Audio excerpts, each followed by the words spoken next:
Hey, lady.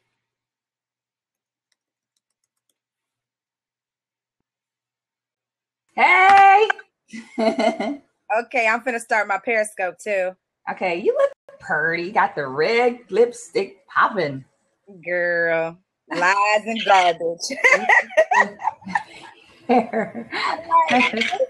Coach Bill, thanks for joining. Yeah, this is gonna be fun. Something pretty interesting here.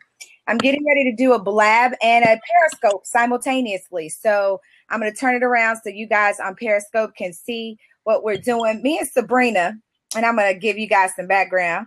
That's Sabrina right there. So if you guys want to join us on Blab, go to my Twitter, KiKi_Richardson, and click the link. Join us on Blab. What's up, Exquisite Boutique?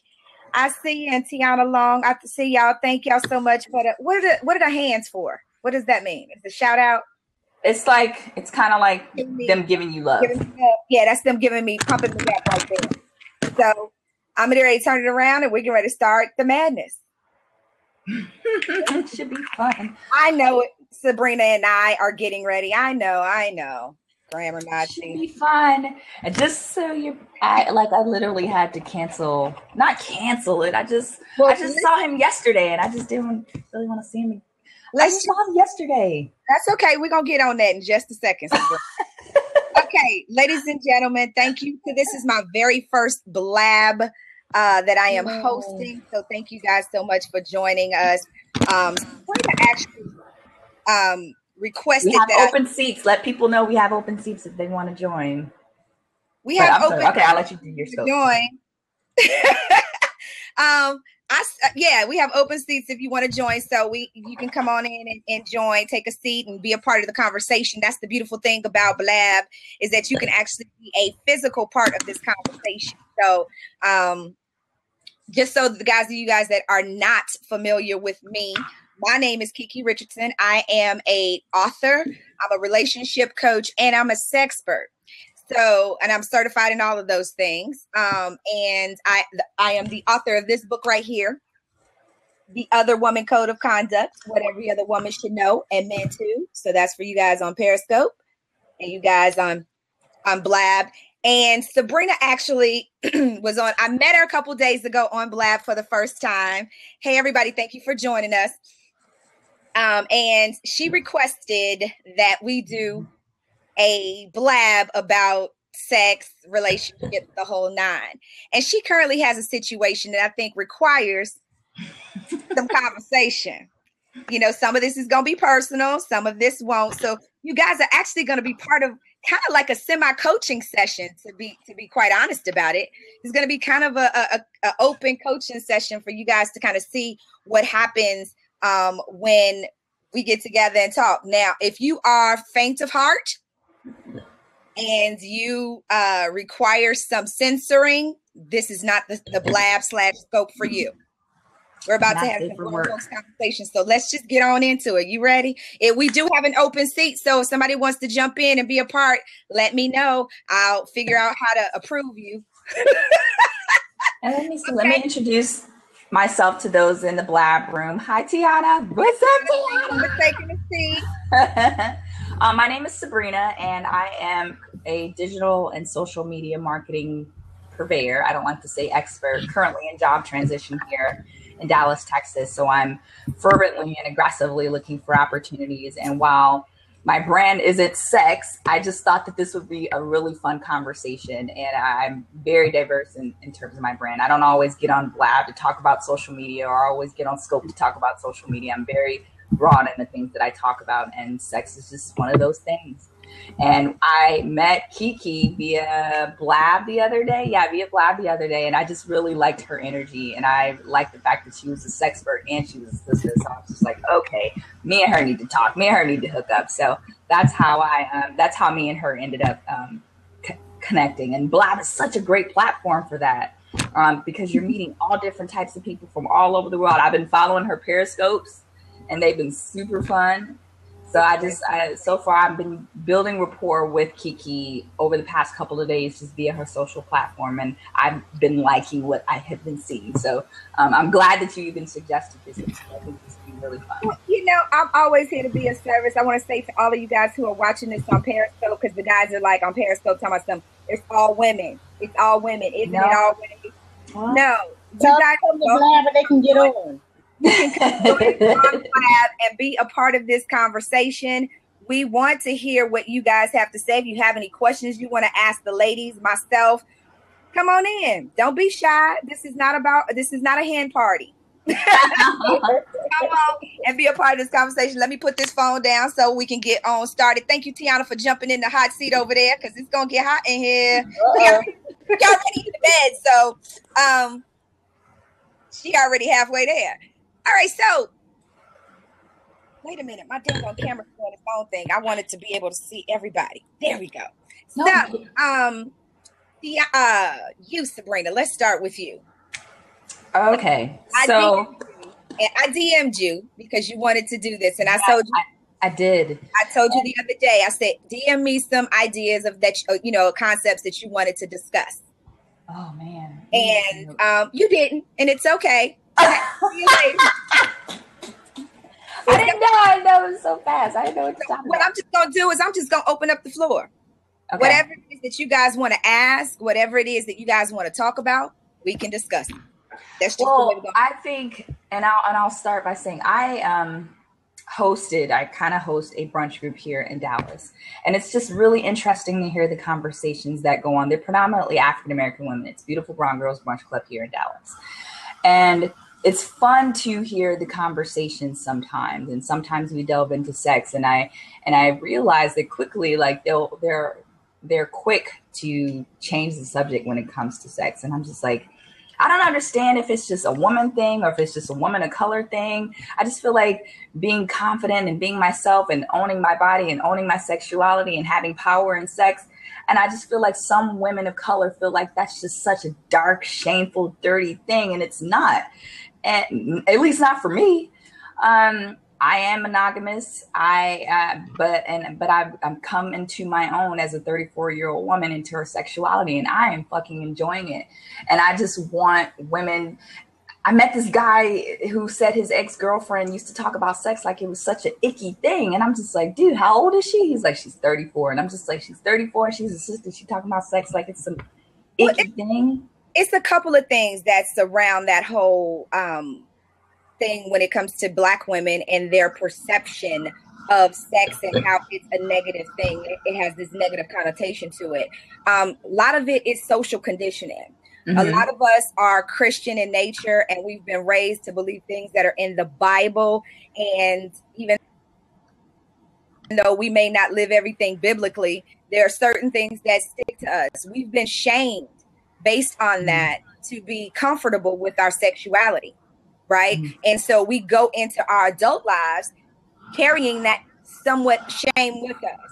So when we're carrying that out, it causes us to have dysfunctional sexual relationships because we don't have a healthy sense of our own sexuality. We've everything that's been portrayed in the media, in the Bible, everything, the woman who is aware of her sexual power, she's always been portrayed as someone who is negative.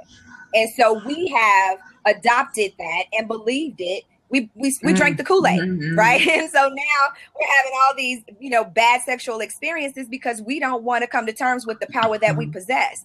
Now, some of us need to learn to use our powers for good, but ultimately, at the end of the day, it's a powerful thing that we need to learn to become okay with and not to feel shamed about. And then we have to think about, once we've gone from what our parents were ingraining in our head about sex and relationships in terms of religion, think about when you go to school and that whole good girl, bad girl thing, and she's a hoe and she's a this, all of that label stuff then shames us even more into this cocoon of, oh, sex is bad. But sex is a beautiful thing. It is natural. It comes to us. Nobody had to teach us about sex. Nobody had to teach us about breathing. So that is something that is natural to us. So we should not fight something that is natural for us. I'm going to read some of these comments in here. Everything is not going to be accepted in this world by everyone, and it's okay. I don't believe sex is shame. I think that if you can be an uncomfortable topic, it can be an uncomfortable topic if you frame it that way. I don't know how it can be an uncomfortable topic unless you're talking about pedophilia or rape or something like that. You know what I mean? Because it's natural. I mean, can I talk about breathing and saying it's bad, make it uncomfortable for you? Unless I'm an asthmatic or got COPD. It's just so taboo. It's kind of like mental health in the Black community. Like, we don't like to talk about it. We kind of just like to push it to the side and sweep it under the rug. And I think that's what sex is for women of color specifically, with regards to sex. What about you? What about you, Tiana? I think, a lot of what you're saying as far as being in church and kind of having it where it's taboo for you to talk about certain things for sex, and that, if you're having sex out of marriage and different things, that you're going to go to hell and different things. So people have different labels and different perceptions that they have been taught and kind of have it where it's passed down. So they tend to think narrow and in a box versus broad. So somebody in the community said, well, it can be uncomfortable because it's private. I know, that's what it is private. I mean, I'm not putting myself. Well, welcome, Andrew. Thank you. Have your finger on your camera or something. Yeah, we can't see you, darling. Sorry. How old are you, dear? 5. I can't see you. Okay, I can't see and I can't hear, so we'll try to get yourself together and we'll get that together. So someone in the room said that it's uncomfortable because it's private, and I will have to disagree with that. It is private. It's definitely private, but it shouldn't be uncomfortable. It's like, how else are we supposed to learn different things? I want to learn how to come into my own. I want to learn how to please my partner. I watch porn, big deal, and I want to know what pleases him, and I want to reach my sexual peak. I'm 34 years old. I'm nowhere near there, but I want to come into my own, and I don't understand why that would be something uncomfortable to talk about. It's natural, like you said, KiKi. It's totally natural. People are taught. We are taught in this world. We have been socialized to believe so many things about our bodies, about the way we should view certain things. And again, we drank the Kool-Aid. And then you get to a point where you have a certain awareness and you say, you know what? You have an epiphany. It's like, wait a minute. What did I say to you the other day? One of the things that I always challenge my clients is to ask yourself, what does that have to do with me?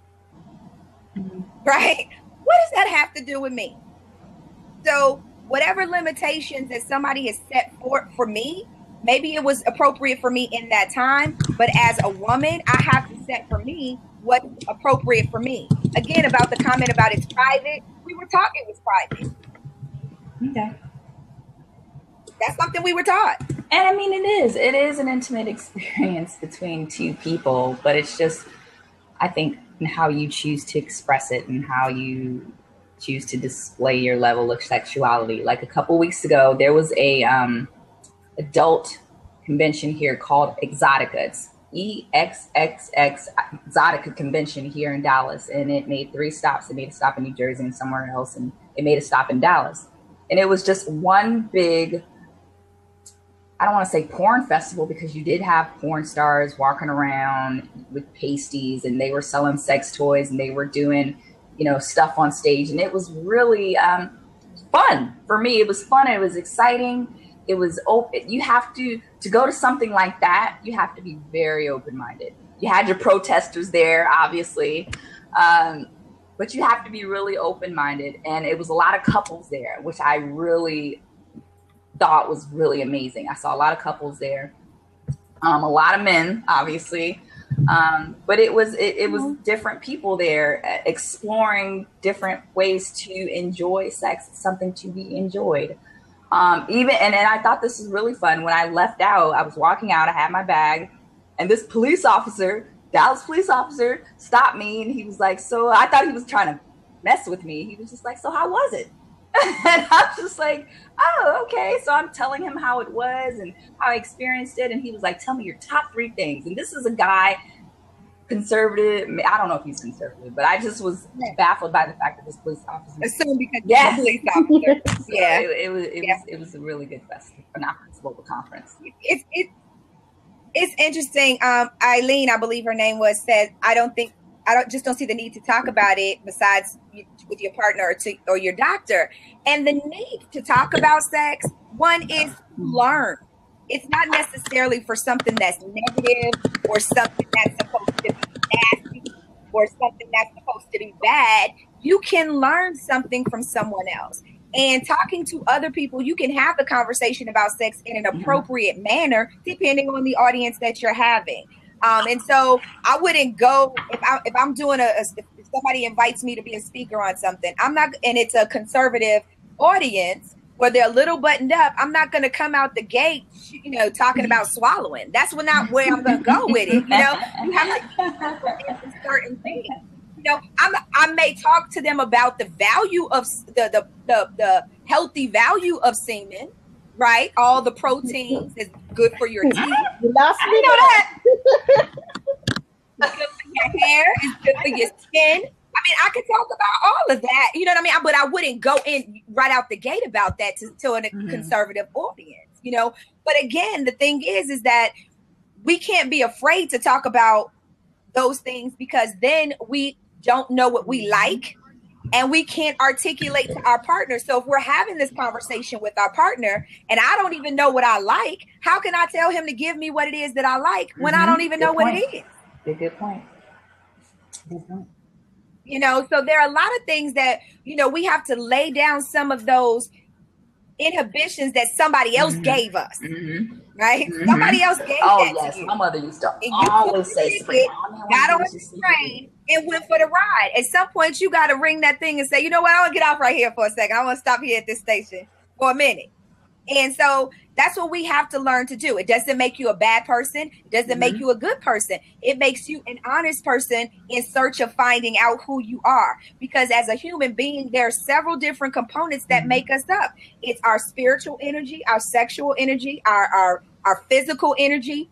And so if all of those things aren't working and they aren't healthy, you can't deprive one for another. It's like driving a car. You need 4 tires for your car to move.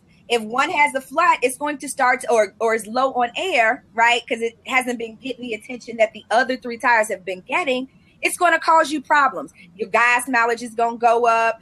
Your oil you're going to need, burn more oil. You're going to cause problems to your engine. All of those things until you get air in that tire, balance those things, and get your car running smoothly. And it's the same thing with your life. You have to have all of those aspects of your life balanced and rotated so that you can live a full life. So I'm going to ask Tiana, are you comfortable with talking about it with your partner or with your girlfriends? I've been comfortable with girlfriends. For a while, I used to be shy with expressing how I felt with the partner because, like you were saying, it's the whole taboo thing of not wanting to say certain things or not feeling comfortable. But I think that also comes with age and just getting comfortable with oneself. Before I was able to kind of be like, okay, this is what I want. This is what I need. Okay. Absolutely. Now, what do you find? I'm just going to keep it real with you guys. I labeled it was uncensored. So let's just go ahead and go for it. What do you find are your deal breakers? What are the things that you absolutely will not do, and why? And I'll start with you first, Sabrina, since I'm picking on you since you asked for this. It's not that I absolutely won't do it. It's just I haven't done it before. Me and my partner have talked about the whole, again, this is not safe for work for the faint heart, for those of you in the room, the whole swallowing aspect of giving fellatio. I just can't do that. I just can't. Just can't. I just can't. Not. What is the aversion? What is the aversion? I don't know. I mean, I like sweet things in my mouth. I'm not saying you need to do everything. I don't know. I just can't. I mean, I can't. I won't say I can't, and I won't. But it's gonna take me a long time to get there. So I just It's not that I'm ashamed, because I have this one partner and we do different things with each other. We both give each other oral and things like that. but just it's not like he's pressuring me, just so you guys know, it's not anything that he's pressuring me to do, but I have been curious about it, but I also have been reluctant to do it. But that's where I am. That's the one thing that's holding me back. But I want to please him as my partner, but it's just kind of like, well, I can do other things to please you. I don't have to do that necessarily. Has he asked you Nope, to do it? Nope. It's just me and my own curiosity. It's your own. Okay. All right. What about you, It's the same deal breaker. I'm just like, to me, I'm like, I just feel like I just want to gag just thinking about it. I'm like, yeah. I'm sorry. I mean, it's not this nasty thing. It's just that's why do you gag? Why do you gag, Tiana? The thought of it, I'm like, and I feel bad because the other person reciprocates and they do, but I'm like, I don't get it. I don't like it. I don't understand why I would want to do it. Yeah. Well, I mean, sometimes. See, there are a couple reasons why. No, there are a couple reasons why you would. Sometimes you just don't want to waste it. I have a friend who says, I'm not going to do all that work and not get a payoff. You know what I mean? Get a payoff, but just not in your mouth. But where else will he go? There's a lot of I'll tell you exactly where to go. I'm asking. You won't swallow. I'm asking. You won't swallow, but will you allow it on your face? Will you allow it, any other places on your body? Yeah. I mean, just I have and I would. Your face. Just not the mouth. Yeah. Oh, no, not my face. Can't mess this up. It's good for your skin. I just want to let you know. That's what helped. Look at it. Look at it. No, I'm just kidding. It's good for your skin. No, really, it is. There are a lot of proteins and vitamins in semen that is good for you. And then let's look at it like this. Man and woman, let's say we're created to go together. So obviously anything that a man has to give to a woman has to be good for a woman, right? It's not there to poison you. Although there are some women who are allergic to semen. Sad for them, but they are. But it's there for you. It's not there to harm you. So if you're comfortable enough to take him into your mouth, then why just stop there? Somebody said I'd rather take a supplement. I thought that was funny. I mean, it's calcium in it too. I'm telling you, y'all just don't know. But I'm not here to advocate for it. I'm just saying, I'm here to assuage anybody's doubts about, it's bad or whatever. I mean, there are ways to make it a little more palatable, so, because everybody's have a different consistency based on what they're taking. There's other ways for him there's other ways, I think, for him to let go or I don't know what you got, or to let go on you without it going in your mouth. With my partner, I've had it this is not safe for work. I've had it on my tail. I've had it on my breast. I've had it on my stomach, and that's been the level of it. And it's just me and him exploring each other and having fun, and him teaching me things and vice versa. So it's not, I just can't do the whole. You mentioned, Sabrina, that you wanted to become a little bit more free. And when you say you want to become a little bit more free, what does that mean? Did I say free? I mean, I'm just at a point where I'm really coming into my sexuality at 34 years old, and I don't know if that's a good or a bad thing. Okay, it's normal, and I am enjoying it so much more with this one partner and I'm learning things that I'm doing things that I've never done before. So I, again, to reiterate to folks in the room, I am monogamous, but it's just it's just so freeing. It feels so liberating. That's why I feel free enough to talk about it on a social media platform, because I feel like it's something to be enjoyed and it's something to embrace and not something that we should be ashamed of to talk about. Because I know a couple married couples that are miserable, that are absolutely miserable in their sex lives. Because we don't talk openly about it. We'll talk to our girlfriends about it. We ain't having sex with our girlfriends. What good is it me talking to my girlfriend about it? But we won't talk to our partner. And then men don't want to talk to their women about it because they don't want. Here's the thing: we don't want to talk to our men about it because we don't want to be looked at like, oh, she's. We don't want to talk about it with our partner. We don't want to talk about it with men. We don't want to talk about it with men, typically, right? And even with our partners to a certain extent, because it's that whole Madonna whore complex that they have in their mind as well. You know, they want us to do these things, but they don't really want us to do those things. You know what I mean? They want the porn star, but they really don't want the porn star, right? So they're afraid to approach that conversation with you a lot of times because, one, they're afraid you're going to cuss them out. Talking about, hell no, I'm not going to do. Blah, and I hate that. And I better hate go that. call. You better go call. Oh, girl, you know that. You know that. But, you know, they scared they're going to get that, right?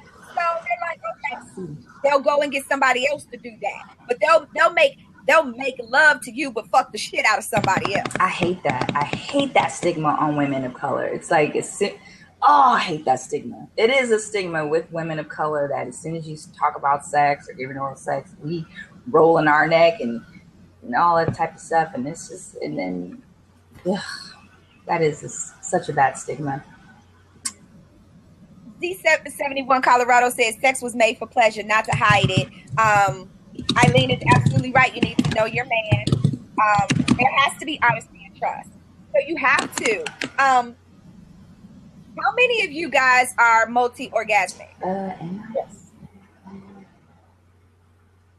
No, I haven't been, but You guys think that's no, I'm not multi-orgasmic. I don't think I've reached that peak yet, but Ron asked, you know, am I having explosive orgasms? And yes, I am when me and my partner are together. Yes, I am, but not multi. But what is explosive? Isn't that a subjective term? It is. But I'm at a level that I've never been at before with my orgasms. Do you think that a lot of it has to do with the fact that you feel more comfortable in your sexual skin, so to speak? Yeah, definitely. And the fact that he's introducing me to stuff that I've never done before. So, what was the one thing that he's introduced you to that you're like, if I'd have known this 10 years ago, baby, right? It's gonna sound so the dominating. Be honest, stop laughing the dominating aspect of our encounters sometimes. One time he did something that I felt so nasty and ashamed of because I was freaking out because I didn't know what the hell just happened. And it was a session of I wanted him to dominate me, and dominate he did, and I just freaked the hell out because I didn't know what the hell happened.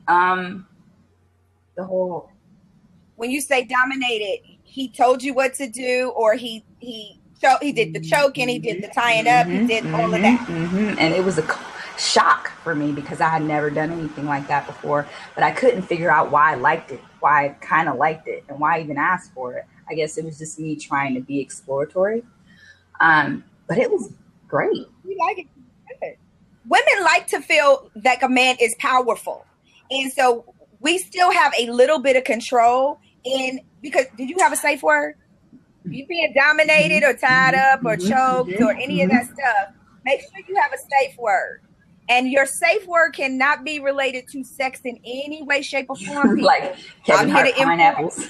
Because you don't want to, be engaging in, something that's autoerotic, and then you miss. Say your safe word is shit, right?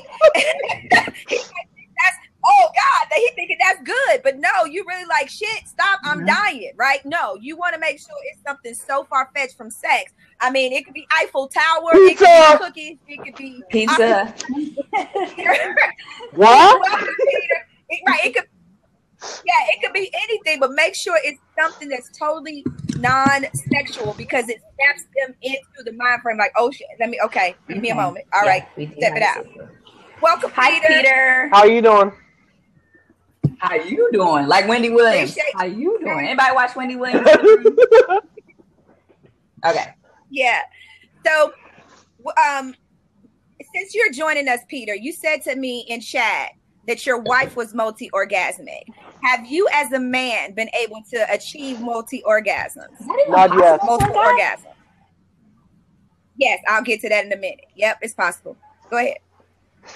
Peter, floor you? No. Yours? No. How do you Okay. He's blushing. Don't be shy on here, Peter. You can get on here. Don't be shy. I know. He's like, oh. Well, y'all kept saying there's still an open seat. There's still an open seat. I asked a while back, you care if I jump on? And no one said anything, so I was like, okay, I just jumped on. No worries. Oh, I'm sorry. Well, okay, it is possible for men to experience orgasm. And I think it's important that we understand the difference between orgasm and ejaculation, because those are two separate things. You can orgasm without ejaculating. And so in society, we've been socialized, and even for men have been socialized to ejaculate. They want to get a nut. They want to come, right? And they think these two are synonymous with one another. But once you get a chance to learning your body and understanding the rhythms of your body and the vibrations of your body, you can understand that you can have those orgasms without actually spilling. The trick to having multi-orgasms is because you want to extend the experience, right? Because we know once you spill, you're done. It's tapped out. I didn't know those were two different things. I'm learning something new. I didn't know having an orgasm and then ejaculating were two That's different interesting. things. Yeah, they're two different things. You have to learn how to recycle the sexual energy in your body. Some people use, tantric breathing. Some people, will do Kundalini. There are different styles that you can try to help you learn how to harness that sexual energy and recycle it so that you can bring it back up through your body, because you have to use that energy. That sexual energy belongs. And you literally hold it right here. Y'all can't see me, but right behind, like for women, our erogenous zone, our G spot, so to speak, is right under our belly button, right? If you're internally, it's right under where your belly button is. So you recycle that energy right through where your belly button is. And that's for men as well. If you can recycle and hold that energy there, you can ejaculate after you've maybe had 5, 6, 7, 8, how many you want. But there are different techniques and breathing techniques and contractions that What is going on, Peter? Stop from people in the room can hear her talking. So whoever he has in the back room is hearing you talk. No, my wife just joined and she's like, what the heck did I just walk into? Welcome, Peter's wife. Right? So yeah, you recycle that sexual energy, and then you can have orgasm after orgasm after orgasm after orgasm and decide when you want to eat. For a guy? Oh, okay. Yes. I didn't know that. Yes. That's crazy. Yes. If you want, there's a book. They're talking about, hey, wow, really? Yes. There's a book called The Multi-Orgasmic Man. And I suggest that men and women read it because, one, it gives step-by-step tutorials. It gives diagrams to show you with your body where things are. You know what I'm saying? It shows you where everything is in your body and how it attaches to different energy points and how to help you learn those techniques. And women, you can help him. So if you understand how important the perineum is in terms of how close it is to his prostate, and the $1 million spot to help him be able to ejaculate or hold or keep that one, because you can stop him from ejaculating. You can use this or this. If you don't have long nails, you can use this. You know what the perineum is, guys? The perineum is that little triangle, that little landing strip right behind the testicles before the anus. Interesting. It's that smooth area, which you should be paying attention to during fellatio, by the way. Don't ignore that spot. Where is it again? Okay, listen. It's right behind the balls before the butt. I'm sorry. Yep. That's the easiest way to say it. Yep, right behind the balls. So if he's standing up and his balls are right here, they're right back here. His ass is right here. So you want to get that. It's a little patch. It's so smooth. It's right there. You need to be paying attention. during fellatio, you need to be paying attention to that area. But if you want to stop him from ejaculating, you can either use this or this. And if you just give it a little gentle pressure. I'm listening, Kiki. I noticed his wife is saying she hold on, I have to stop. Stop. Peter, I feel like you're very I feel like I'm being totally honest with you. I feel like we're in elementary school. You guys are laughing so much. But this is like this is really serious. You guys are, I don't know if you guys are laughing at the fact that this is something uncomfortable that you guys are hearing for the first time, but it's like we're all adults in the room. So I get it. It's new. It's something, and we're talking about it on social, and we're allowed to have a really good time about it. But you guys sound so like giddy almost that you're uncomfortably giddy about talking about it. Am I right or am I wrong? That's what I'm feeling. That's what I'm getting from you guys because you're laughing so much. I don't know, honestly. It says, no, we're laughing about that. What's that? Yes, explain. Laughing because she told her to take notes, and she said she didn't need no notes. Oh, okay. I'm sorry. I'm just like, where are we laughing so much? Okay. I mean, I get the laughter, but I'm feeling like you guys are laughing because you're uncomfortable. I might be wrong. I don't know. Well, they're having a conversation in chat that we're missing. I'm sorry. So, all right. So, on that little area, this area here, you apply a little pressure to it, and it's kind of like an indent, and it's almost like a button. Like if you apply pressure to it, it should kind of go in just a little bit. That literally will stop that flow and keep him from ejaculating. But you have to time it right. So you have to be in tune with his body to know right before he gets to that point. Man knows. I personally think a man knows how to control his own ejaculation. I do. No, you don't think so, Tiana? I mean, I do. Like the guy that I'm with, he is able. Well, I don't know. Maybe he's just really that good. I don't know. I mean, I always thought men knew how to control that. I thought that you just have to have a really good level of control. Well, what you have to understand is the older that you get and the more experience that you get, there are certain things that you do learn to control, and there's certain things that you can't. Mm-hmm. And for men, and then sometimes for men, it works in the reverse. Sometimes the older they get, the harder it is for them to control it because they don't think that they should work their PC muscles like we should. Right. And they need to be in control of those PC muscles. We do Kegel exercises to help strengthen our PC muscles and all that other stuff. But that helps with men, too, with being able to control that ejaculation. So if they're having issues in the prostate area, or if they're having issues in some way or shape or form, they may have that difficulty of being able to stop themselves. But again, you have to be aware of your body first and foremost before you can even do that.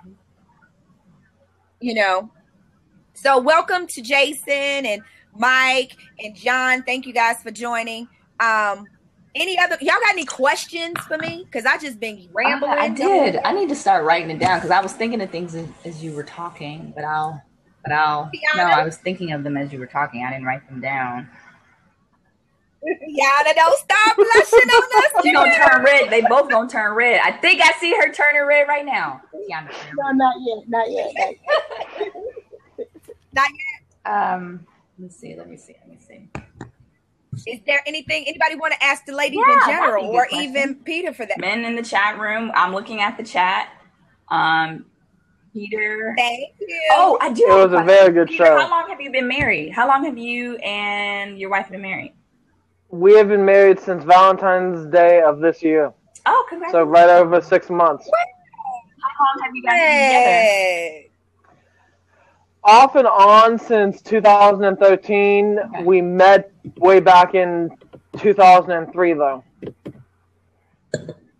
Let me ask you this. As a married couple, when it comes to doing things or even in the dating process up to getting married, what were some of the things, or how were the conversations that you had, those uncomfortable, so to speak, conversations about sex that most people think is uncomfortable? How did you approach them with her? when it came to expressing what it is that you wanted to do or try or experience? Honestly, we just did it. You guys have any kids together? You ain't asked. You like, I'm gonna do it. Hold on, what did you say? You didn't ask. You just did it. Pretty much. Okay. All right. All right. Her and I don't have kids, but she has 2 kids from a previous marriage. Okay. All right. Well, I want to say to you guys who are just now joining us, we are having an uncensored, no holds barred conversation about sex and relationships. We haven't really ventured over into the relationship part yet. We're just kind of making a segue now, since Peter is sitting in the seat here and he's married. But like I said, if you are faint at heart, this may not be the conversation for you. We are not pulling any punches, and we are taking your questions. So if you have questions you would like to ask us, this is an adult forum. We expect you to behave accordingly. And I'm KiKi Richardson. I am a certified relationship coach. I am a SEXpert, an author, and a motivational speaker. We have Sabrina with us, who is a PR guru, who's saying that she's looking for work, but she ain't looking. She's gonna find her way to it. And then we have Tiana, who joined. I don't know her, but she jumped in that seat real fast, like I'm going for the ride, baby. So she's like, I'm holding on. And then we have Peter, who joined us. He and his wife Sarah, I see in the chat room, are here as well. So big up to all of you guys in the chat room as well. We appreciate you. If you want to send a tweet and let somebody know to join this conversation, if you look to the left of your screen, there's a little button that says "Tell a Little Bird." Send out that tweet. Let us know about it. Let your people know about it. And let's see. We were up to the question portion, right? Yeah. Something else. Nothing. Oh, Sarah said, "Who's tapping?" That's our angry tapper, our resident angry tapper, Sabrina. She tapped. Sorry, guys. Let me get on my. I should say she's an angry typer. She's my a passionate mic is typer. really close to my keys, so that's why you guys are able to hear me. So I will get on my earpiece so you guys won't hear me. I apologize, guys. That's okay. So, you didn't find it difficult to have conversations with her about sex? No. And what you want to try? You did not. Okay. All right. What has been for you guys? What has been the most difficult thing that you found was that you wanted to talk to your partner about that you've been unable to? Like, some people find it difficult to tell him he comes too fast. Some people who have difficulty telling him, your head game right. You know what I mean? Like, don't use your teeth. That kind of stuff. I'm just saying that, some people have difficulty saying that because they don't want to hurt the other person's feelings. Have you ever found yourself in that position?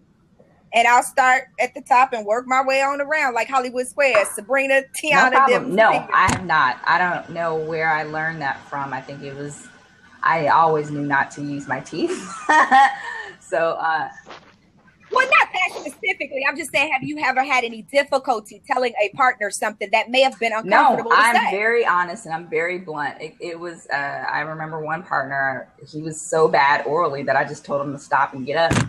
I'm very blunt, and I am at a point where I don't want to have to teach you, especially if we're around the same age. I don't want to teach anybody. I just can't because I'm still learning myself. Okay, but if you know it wasn't good, you know what you like to make it good, right? But you don't have the time to tell him what to do to make it better. So you rather forsake the whole experience? No, it just depends. I did like him, but his oral wasn't great, and that was a deal breaker for me. Sex can be a deal breaker. It can. Okay, I can understand that. But I guess where I'm going with this, Sabrina, and this is a lot of things and it's not just you, so I'm not picking on you. I found this to be an issue with a lot of women when they come to me and they talk to me, right? You like certain things a certain way. You know it's not good, but you're not willing to put the time in. I can understand if somebody you're not interested in. But if it's somebody that you're interested in and they're not up to the task or up to your standard, but you don't want to tell them what it is that you like because you feel that you don't have the time. You made a good point. you're throwing out the baby with the bathwater. You made a good point. Maybe I just wasn't that into him. Maybe that was it. Because if I am into him, then I would honestly say I would be willing to teach him, i.e. And that's the point that I want to make, is that we have to be completely honest.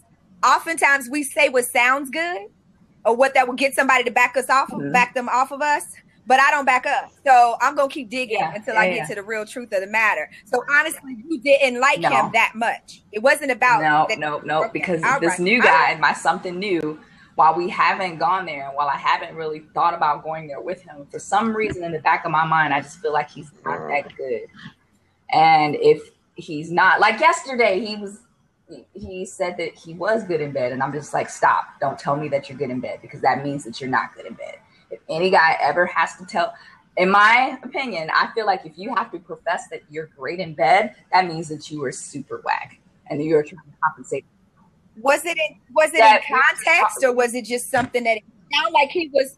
Did it sound like he was bragging, or he was just making a declarative statement per year, like you said? And it wasn't something he was bragging about, but I was just like, don't ever say that. I've never said that to a man. And the guy that I told I had to get up and told him to get up and stop giving me oral one time, he was the one that was bragging about, me and my ex, we broke up, and it wasn't about the sex, because sex was great. I'm just like, okay, but his sex was super whack. His sex was super whack. And it got to the point where I'm just like, stop. And that's subjective too. Sex being super whack is subjective too. Okay, I'm gonna go to Tiana. I think for me, it's been uncomfortable when it's not been good. I'll say it in a nice way, but not being like, okay, well, no, I don't do that no more. I'll try to say it, but I say it in a nice way so I don't hurt your feelings. The milk go get a little weak sometimes. So I don't want him to, it does. So the fine line of what to say where he's not like, oh, I ain't gonna do that again because she ain't like that. Yeah, you're right. Well, what I found to be a helpful tip in that situation, instead of saying that what you don't like, tag, tell them what you do like. You go. You mute yourself. You know what I'm saying? If don't tell them what you don't like. Oh, I didn't like that, or don't do that anymore. Just say, you know what? If you could do blah blah blah, I really like when such and such happens, or when if tell them like that. That way, it's not like you're digging at and hurting his ego. It's kind of like you're empowering him to do something to please you. Yeah, that's a good point. Never tell him, I don't like this, I don't like that, because he'll just like, wow. Right. Yeah, women do that a lot. We tend to tell people what we don't like. Go back to your screen. But when it happens to us, we get so uber sensitive, right? And it's like, oh, the world is crashing down on me.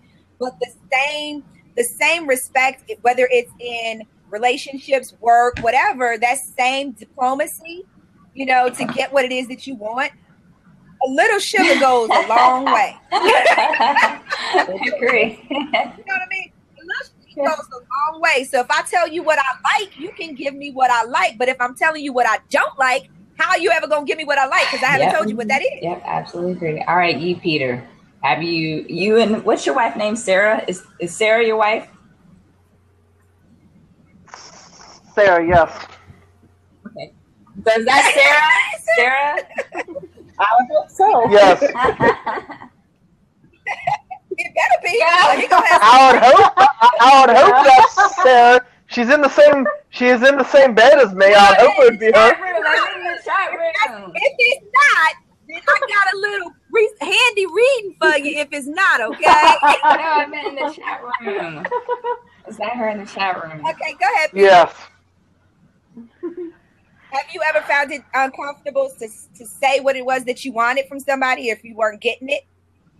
No. And I don't mean just necessarily with your wife. I mean just in general in your entire sexual history. Has it ever been a time where you found it difficult to tell a woman, do guys even do that? I don't know. No, I haven't had a problem. I have an open and willing to talk about anything and everything. Okay. I've never known. Okay. welcome Carlitos and welcome Technoscope. We are talking sex and relationships here tonight. I am KiKi. That's Sabrina, Tiana, and Peter have joined us. We might ask you guys to rotate, so let me know in chat if you are interested in being in the seat with us and want to share with us. It's bad to say that I haven't had sex in 2 years. Why is that bad at all? Whoever said that. I have a question though, since you want to talk about, since you brought that up. What are you guys' opinions and thoughts about open relationships in terms of sex and really monogamy? What are your thoughts about that? And Tiana shaking her head, so you get to go first. I don't like to share. I'm selfish, so open don't work for me because the feelings get involved, and then that's going on. So I'm monogamy only. I don't like open. Yeah, I agree. I was reading an article about that today on the Huffington Post, I think it was, and it talked about this couple and how it just works for them, the fact that they have an open marriage. And she wanted to sleep with a woman, and she talked to her husband about it, and he was a little reluctant at first, but he was open to the possibility of it. And so he gave her permission to find another woman. She found a woman on Tinder, and I know. Tinder. She found a woman on there, and she met her. And when that went well, they brought their husbands together, and then that kind of just grew from there. But it just worked for them. It kept the spice together for them. I don't understand how that works for couples. Truly, I don't. But yeah, similar to Tiana's comment, I'm selfish, and I don't want to share, my bedroom with another woman, because if he likes her more than he likes me, I'm gonna feel some type of way. I'm not open to it. Go ahead, Tiana got something to say. Go ahead, Tiana, before I jump in there with my I'm gonna be honest. I don't believe in open relationships, but I have done the threesome, and it opens the door to, feelings and one person getting upset because of jealousy, another person having more attention, and it can just wreak havoc. And how was that? I mean, did you feel that was awesome, but the aftermath behind it was not? You said what? She said the aftermath behind it wasn't good. She said the experience was aftermath. Was this third party someone that you knew previously, or was it somebody that you guys picked out together? I didn't pick out the person. He did. See, that's the thing right there. That's the thing right there. That was the dynamite. That was the spark to the dynamite. When you decide as a couple to just go into a threesome situation, it should be somebody that you both agree upon, that you neither one of you guys know.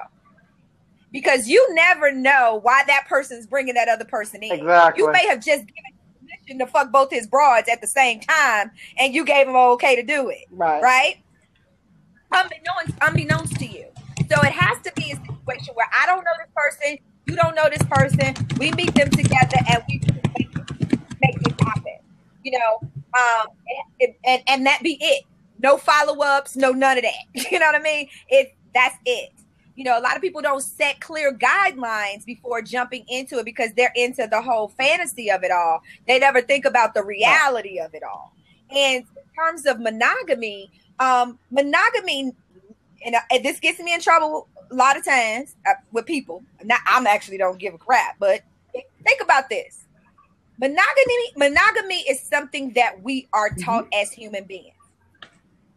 If we were not taught about monogamy, we wouldn't know that I'm supposed to be with one person, because your sexual proclivity is to have sex. It doesn't say with one person. It doesn't say with 100 people. It's with whomever it is that you have a level of attraction to. Nobody had to teach you that. Nobody had to unteach you. That's just something you innately know.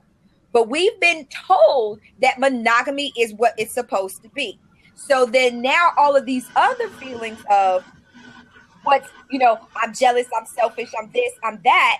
But the reality of it is, if we want to talk about what polyamorous relationships or polyamorous sex is about, that means many loves. We live in polyamorous relationships every single day. We always try to compartmentalize sex and, and these other situations, but we're in polyamorous relationships every single day.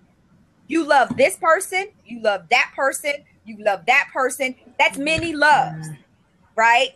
So how you decide to behave in the wake of that relationship or in that situation is completely a choice. That is a conscious choice. So the jealousy and all of that comes from what you were conditioned to believe about monogamy in the first place. Let's just say somebody wiped that off the mat. That word doesn't even exist. You probably wouldn't even feel that way. I don't know. Because I know the word. Because you wouldn't know. You wouldn't know if there was anything wrong with it. You wouldn't know if it would be looked and frowned upon. You wouldn't know. Just something to chew on. Just something to chew on. Y'all think about that. I'm trying to look at some of these comments. I'm trying to read some of you guys' comments, and some of them I can't understand. Okay, let's go up here. Let's see. Chileno, I hope I'm saying your name right, was saying earlier that they weren't into sex, and I was trying to get to the crux of what not into sex really means. And it shouldn't be a chore. Don't like sex. Sex should not be a chore, and if you feel like it's a chore, then you really need to. Amen. Probably one guy out of thousands of guys. If you ask well, you know what? There are a lot of people who are asexual. Who just never have sex, who are not into sex. It's just not a thing for them. I don't think it's weird. I think it's something that's different from what the quote unquote norm is. It's your normal. It's only weird to people who aren't open-minded enough to allow you to be authentically who you are. If I don't enjoy pancakes, why should somebody try to shame me into liking pancakes? Well, because pancakes are good. Well, here's the thing. I think that you have to sex used to feel like a chore for me in my 20s when I was in a relationship. I've only had a couple, 2 at the most, long-term relationships. And it used to be a chore. So I think it felt like something that I had to do with said partner at the time. It wasn't something that I necessarily enjoyed or knew how to enjoy because I was I was in my 20s and he was in his early 30s. So I think it was at a point where, I was still trying to figure out my sexuality and I was just appeasing him as my boyfriend at the time.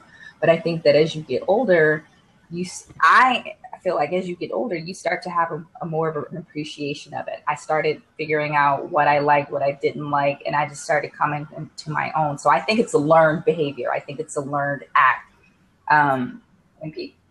Yeah, I do. I think it's something that you have to come into. I mean, it wasn't something that I necessarily enjoyed.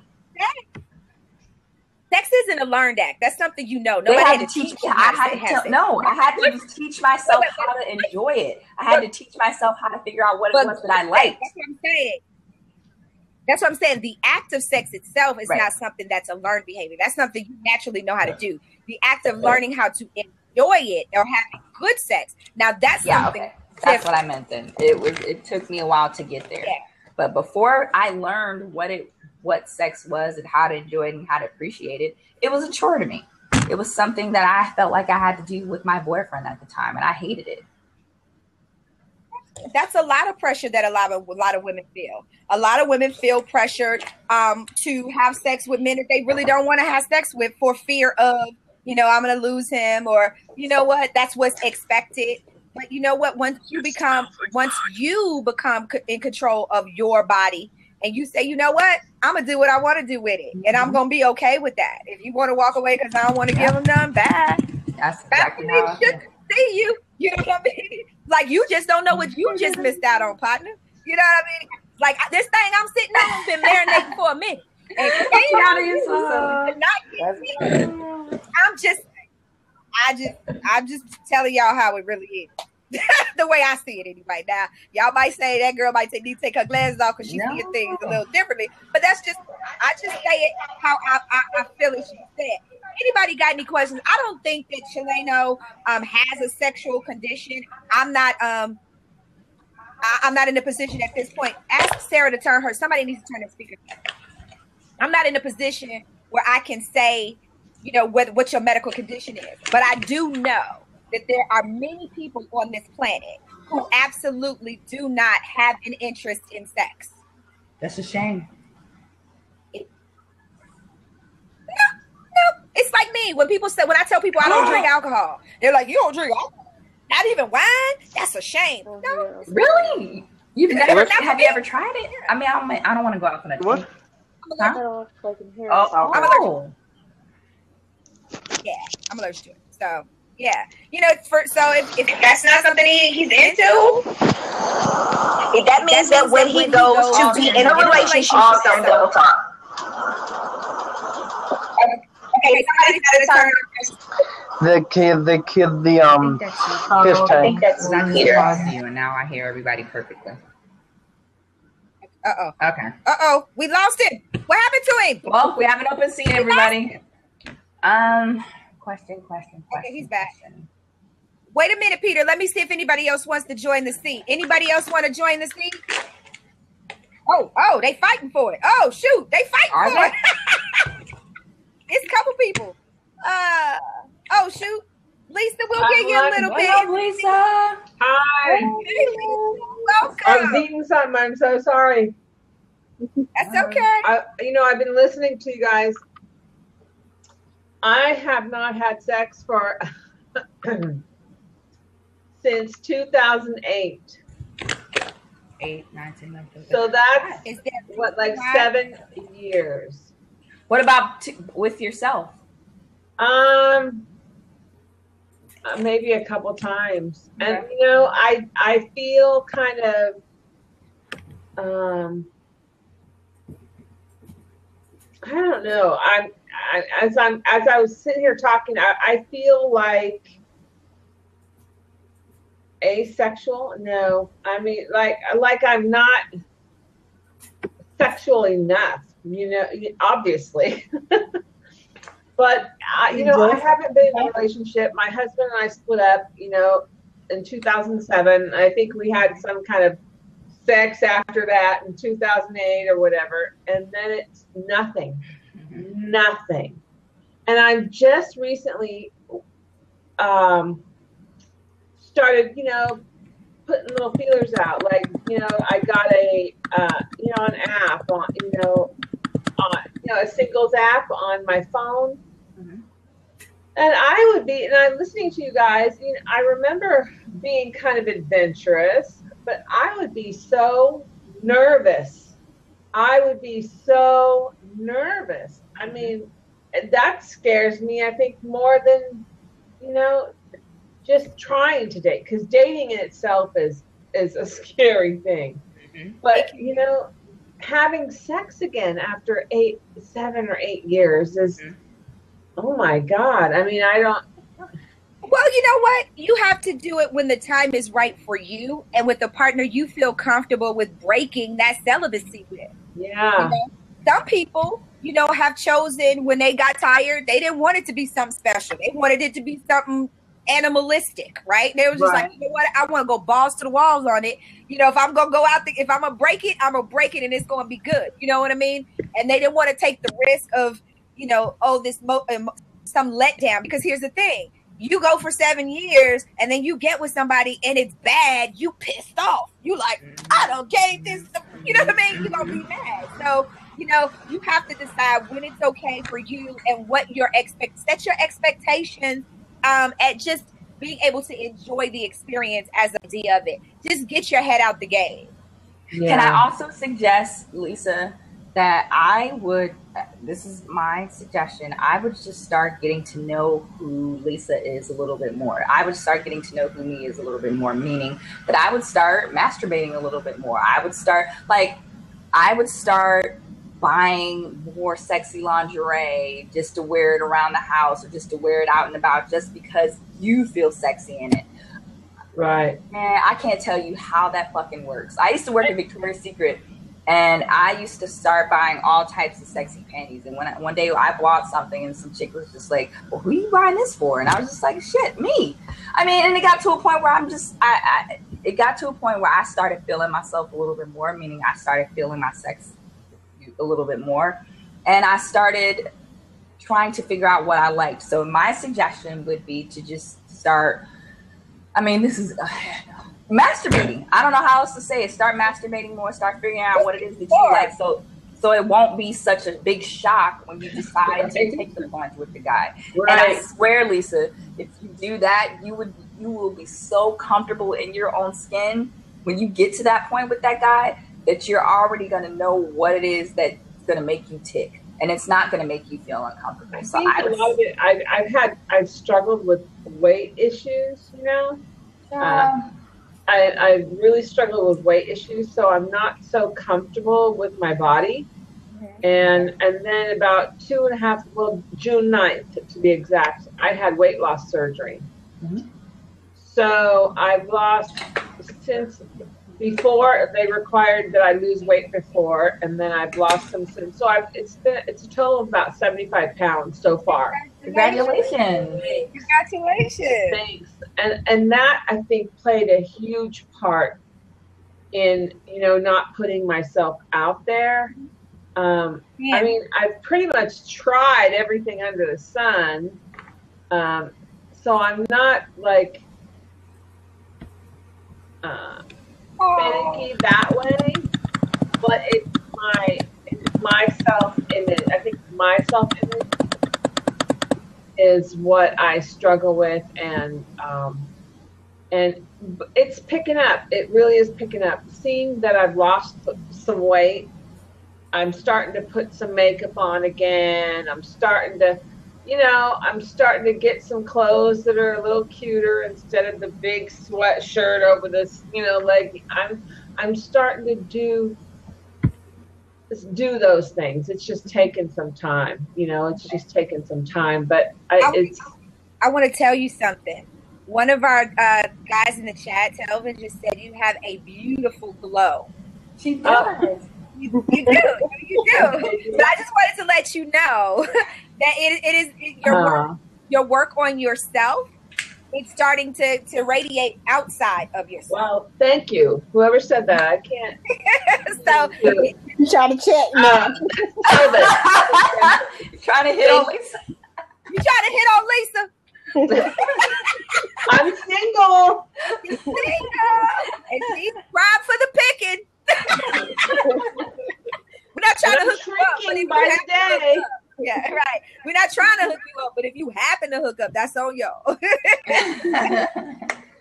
No, I agree. It does take a while to come into your own and to build your own self-confidence, and the only person that can do that is you. So that's why it's take all the time that you need to get there. I think you're right. I need to probably.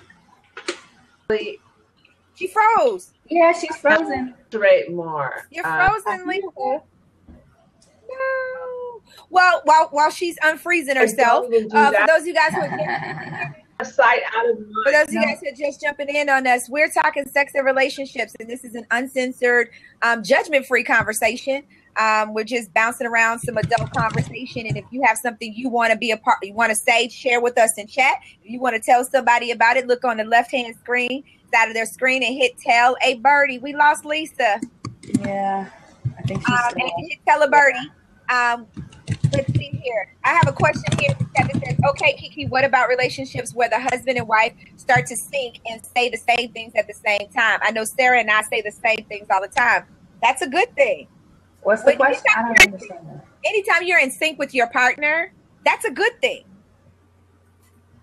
That's a good thing. I just want you guys to be careful that because you guys are in sync, do not start to expect them to think like you think or to do what you would exactly do, because then you'll fall into a trap of you expect somebody to be able to read your mind, and then when they don't, then you're disappointed and you're having arguments and issues about that. So you have to be very careful that you recognize the good part of it, but also be aware that you don't want to ruin the other part by assuming they know, because we talk. You know how I think. No, I'm not in your head. I can't do that. So definitely not my readers. Be careful about that. Let's see. We have another person trying to join us. Let's see if you come back. Let us know. Jose, welcome. Oh, he quit. He walked away. Oh yeah. He tapped in and tapped out. We'll get a brave soul coming here at some point. That's okay. Yeah, the guys don't seem to last very long here. Females run the world. I told y'all about recycling that energy. Tiana, where are you from? Huh? I'm in Columbia, South Carolina. Huh? I'm in Columbia, South Carolina. Columbia. Oh, okay. Okay. I didn't kick you off, Peter. I was just trying to give somebody else another opportunity to join in. No, I thought he got kind of like. Well, he did drop it first, and then when he dropped out, two people were fighting to try to get in. So I'm just trying to get. Telvin is in. You're up, Daddy-O. Welcome. Good evening. Good evening, sir. Good evening. Like everybody froze. I'm all right. Hello. Are you still here? Are you still here? Can we still see? Oh no, what is happening? I don't know, but that's Blab.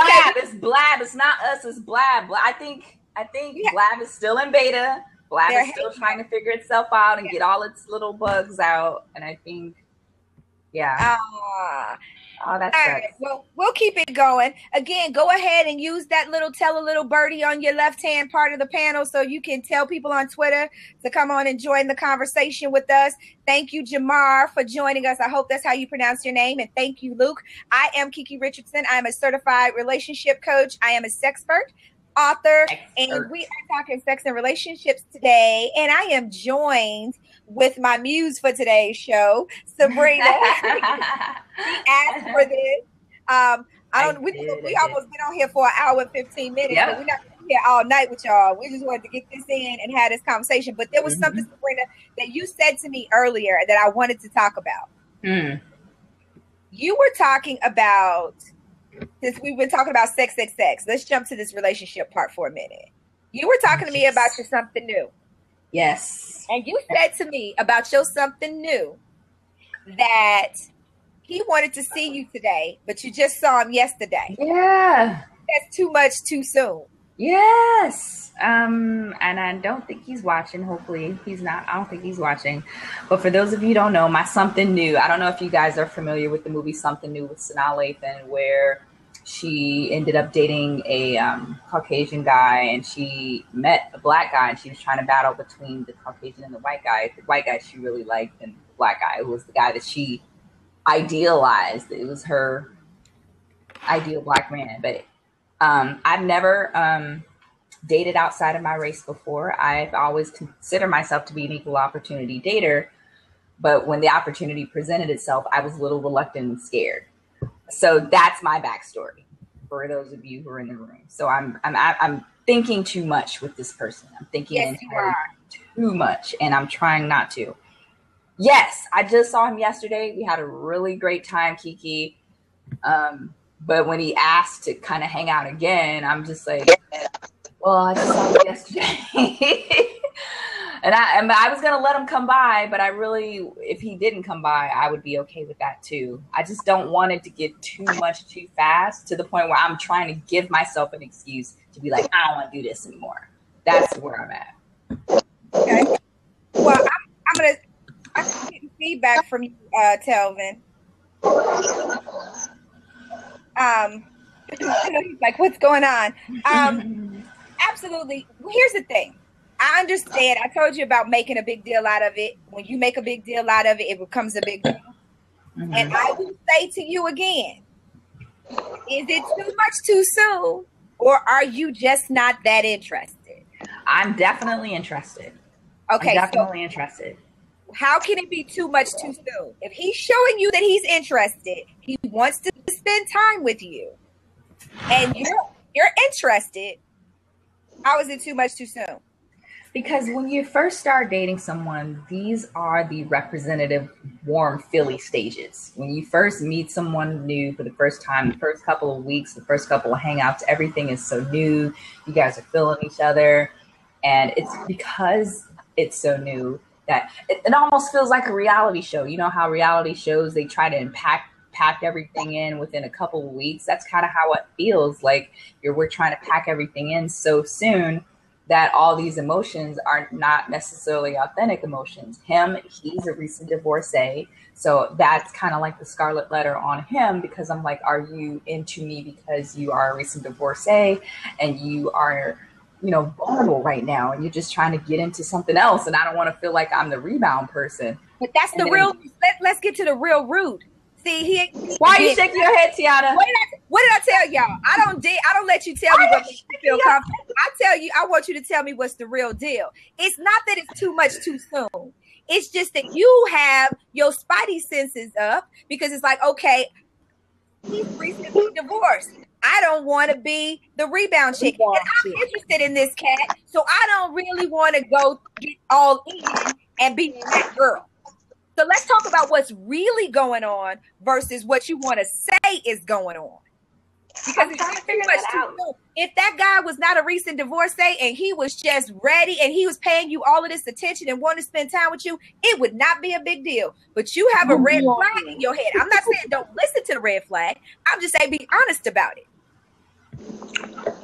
Yeah, I mean, that is a big deal. Can I say something as a guy? Go ahead, Calvin. Absolutely, you can. What did he say? Can he say? I just want to say something as a guy. Please. Like, I'm a recent divorcee. I think, just say that. Just tell him that. Like, we're trying to figure it all out. We're trying to figure it out, and we know that there's something off. And so it's like you might be able to create a better connection, and maybe he's feeling the same thing too. Like, what's her deal? But we get the vibe. I mean, unless we're just interested in something that's not meaningful. Okay. But you have to be honest. I'm trying. There's a couple hindrances, guys. It's the fact that, and again, I am an equal opportunity dater. I've never dated a white guy before on this level. Huh? Yes, I've never dated a white guy before, so I'm not sure, how to introduce him to friends. Introduce him by his name. Yeah, I have, and you taught me that, and I will attest. If he were Jerome, would you have difficulty introducing him? Because my friends wouldn't be like, they wouldn't. Why do you care? They're wrong, man. Why do you care? This is about your happiness. At the end of the day, it's about your happiness, right? So I want you to be completely clear about something here, Sabrina. If you're going to create reasons to not be in a relationship, don't seek a relationship. I'm not. Don't open yourself up. That's just the thing. Don't open yourself up to it. Don't start doing stuff that leads to relationships. I'm not wanting a relationship right now. I'm all for hanging out. Don't create scenarios that lead to relationships. So I can't hang out and I can't date a guy just because. Not hang out and date a guy that you know wants more than just hanging out and dating. Same way with men. I say the same thing to men. I say the same thing to men. If you only interested in hanging out, if you only want to smash, if you own whatever it is, own it, tell it, and speak on it, and walk in all of it. Because your words and your actions need to be consistent. When your words and your actions aren't consistent, there's a level of deception. Is there malice behind that deception? No, not necessarily. It could be confusion. You may not know what you really want, right? It could be a whole bunch of things. But when your words and your actions are not in alignment, there's deception going on. And until you can figure out what that is, you need to back up. You need to make sure that your actions and your words are consistent. Tobin, I have a question for you. Before I ask that question, I will say to you, KiKi, that I'm definitely open and honest about my intentions and where I want this to go with said person. I've learned to be that person. So my question to you, Telvin, is you said that you are a recent divorcee. How did you help said women that you are dating kind of get over that scarlet letter that you have? Like, is it just time? Will it take just time? Or is it just something that you affirm to these women that you're dating? Like, look, you're not a rebound lady. I'm really interested in you. I'm really interested in getting to know you. Let's just move past the fact that I am a recent divorcee. Well, I mean, I live in Dallas. Oh, so do I. Uh-oh. Oh, is that where you are, Sabrina? Yes, I am. Okay. Listen, I think the I truth need of the to matter move to is Dallas, that. damn it. All right. Listen, I think the facts are that listen, you do have to end up going through a lot of conversations about this. But one thing I was going to say about what I've noticed in Dallas, there are a lot of people that I meet who have been divorced themselves. So it really isn't that I've had to really overcome it so much. But, listen, if I'm feeling the vibe with the person, then I'm willing to actually just deal with that for a period of time. Right? After a while, I'm going to go next. I just got to move on just because, listen, there are a lot of choices. Right? Now, I think the track, there's 50% of the people, 50% of people who are married are divorced now. So, if the math just works against actually not meeting someone that has something that may be interesting to you that hasn't been in either a long-term relationship, by the way, or divorce, which, by the way, to me are the same thing. Mm-hmm. Right? You date people or you meet somebody who's been with a person for 7 or 8 years and they never got married. Now, here's the thing. I asked the question, what was wrong with you that, he never wanted to marry you after 7 or 8 years? Or, number two, I go, what was wrong with you that you actually stayed that long if you really wanted to get married to him? Mm-hmm. So I'm just saying you can't just use that issue of divorcee as really kind of one of your criteria in a way when you're looking to find that person that you want to spend the rest of your life with. If that's what you're looking for. If you're not looking for that, then it's a different conversation. Okay. Yeah. I think we all have different hangups, though, because I know for me, I tend to shy away from guys that have kids because I don't want the whole baby mama drama, but that's my thing. But I also realize at my age, the likelihood of them not having a child is slim to none. Right. Yeah. What women typically do, we have this list of all these criterias of the do's and what we want, that whole list or whatever. And the reality of the situation is sometimes we have expectations that are not in alignment with our actual group, our peer group, right? So I can say, pretty much men over a certain age is going to be almost finding a unicorn that either don't have children or have never been married, right? So, and if we're looking for neither one, never been married and don't have kids, you may as well try to look for lightning in the bottle sometimes, right? So the reality is you're setting yourself up to not find what it is that you say that you want. Now, is that a self-sabotage thing? Because you've set a standard that you can't attain? Or actually that you really think that this person somehow exists and you're not living in actual reality, right? So I want people to be very clear about the standards and the things that they're saying, because your words, like I said, and your actions have to be consistent, but they also bring about your reality. You author your reality. Whatever you create in your reality, out your words and your behavior is going to manifest itself.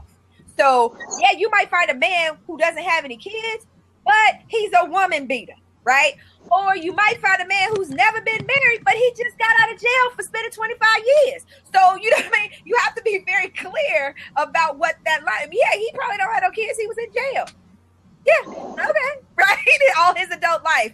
So, you need to be very clear about what it is that you want and what you will not and will not give, because you can set yourself up to be, what we say, I said to you the other day, Sabrina, perpetually single. Yeah. There's some people who put themselves on that hamster wheel of being perpetually single by setting unreal expectations for themselves. I think, like you said, I think, like, Tiana, you're right. You do have hang-ups. Like, there's certain things that, I do ask myself, like, okay, can I cope with this? Like, does this work for me? Not that it's wrong or right, but I do ask questions, or I go, you know what, I just can't do that. But, now after, I guess, for me, after having been married and made mistakes and also created like this perception in my mind what she should be and how it all's supposed to work, I'm not saying I've settled. I think what I've done is I've become more realistic about what, about myself, but more realistic also about people and expectations of people. We got a couple comments, a couple of questions. One of the things is that Tiana, they were telling you good luck with the finding no man with no man with no kids. I've moved past that now.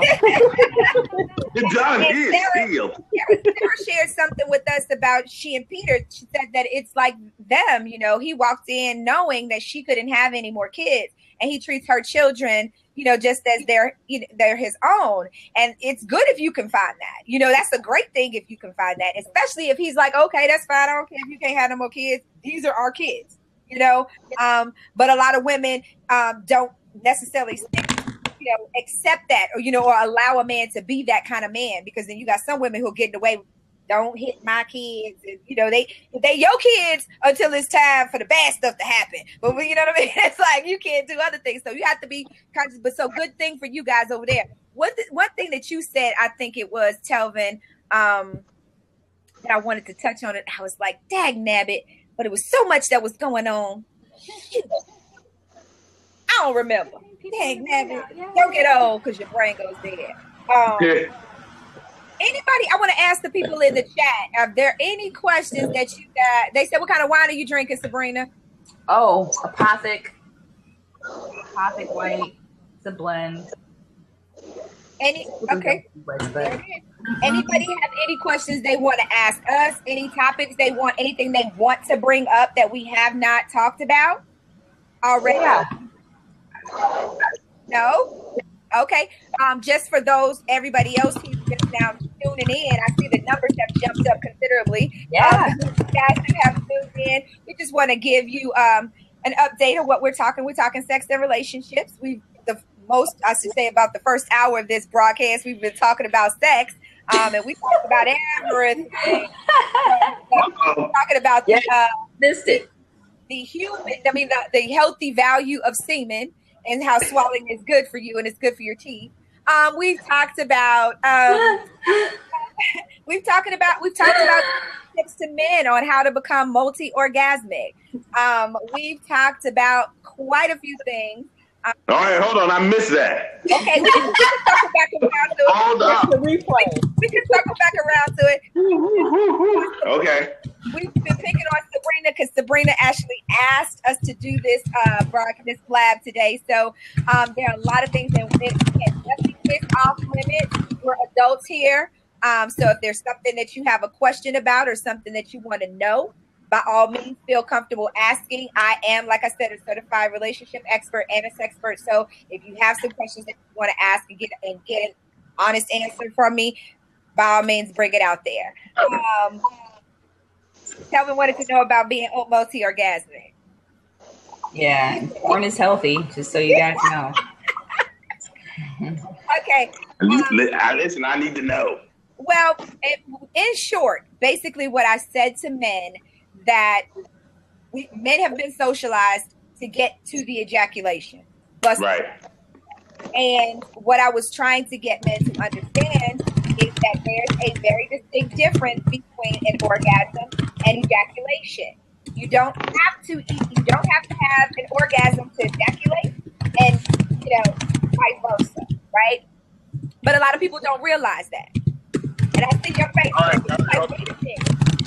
Are you trying to tell I can have an orgasm without busting a nut? Is that what's going through your head? Yeah, tell me. Yeah, is that possible, Telvin? Is that the truth? You can. I just want to know. Like, I don't know about that. It is possible. It is, whether you know how to do it or not is one thing. Just like women who want to she-jaculate or squirt, as other people call it. Some women say that they can't. We're capable of doing it. It's just a matter of knowing what to do. And the same thing as it pertains to men, and the proper usage of recycling sexual energy and using your PC muscles in order to recycle that energy up to about where your belly button is, holding it there, and then back up up through your body, up to your brain, having your full body orgasms before actually ejaculating.